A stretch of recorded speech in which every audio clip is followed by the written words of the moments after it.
Apple cider vinegar, pampapayat daw o eto na yan, pag-usapan natin.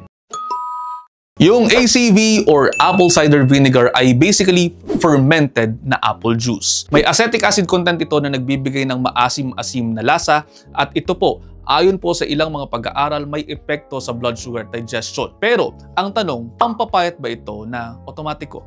Ang sagot po, mabilis lang, hindi po. Ito po yung explanation na mas mahaba. Una, yung mga pag-aaral na nailathala ay hindi sumasang-ayon na ang apple cider vinegar mismo yung nakakapagpapayat sa tao. Pwedeng ang nararamdaman ng tao ay yung pag-curb ng hunger dahil po pwede pong pakiramdam na bloated. Pero again, ang nagpapapayat sa taong mga nagte-take ng apple cider vinegar ay hindi yung apple cider vinegar per se. Ang nagpapapayat sa kanila ay yung kanilang behaviors towards food items. Dahil pakiramdam na busog, hindi kumakain ng marami. So basically, hindi apple cider vinegar ang nakakapagpababa ng timbang. Yung kaunting kain o yung nababawasan na kain ninyo. Again, control ang diet.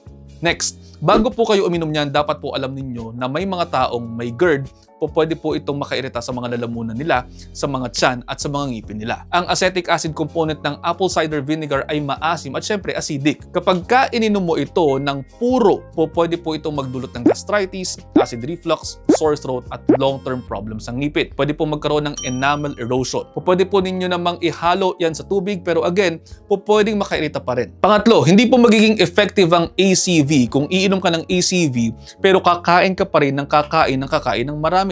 Wala pong mangyayari sa ganun. Kung naka-apple cider vinegar ka nga, tapos naka 3 cups of rice per meal ka naman, 4 yung ulam mo, tapos meron ka pang milk tea maya-maya, wag ka nang umasa at wag ka nang magtaka kung bakit hindi ka pumapayat. Baka naman hindi yung apple cider vinegar na nabili mong problema.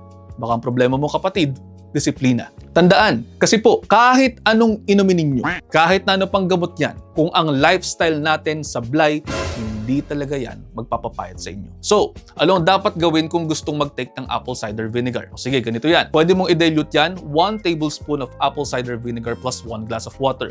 And then dapat ito, gawin ninyo with meals. Ibig sabihin, kumakain ka pagkatapos mag-take niyan. Mas mainam din po with straw para hindi masira ang ngipin ninyo at once a day dosing para hindi kayo masyadong mangasim. Pero yan po ay paggamit lamang ng apple cider vinegar. Kung ang gusto mo talaga ay pumayat, ito po ang sagot. 4 lamang po kinakailangan nyo. Eat whole foods, mostly plants, mababa sa calories, nakakabusog.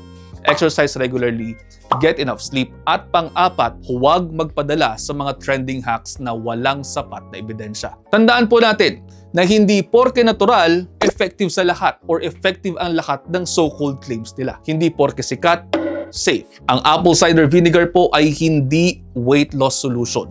Ito po ay isang condiment. Gamitin ito bilang condiment. Huwag ipagpalit ang tamang pagkain sa isang basong maasim. O paano? Hanggang dito na lamang muna. Sana po may natutunan. Kung mayroon man, pakishare sa mga kaibigan. Baka sakaling mas marami pa tayo matulungan. See you ulit next episode. Ingat.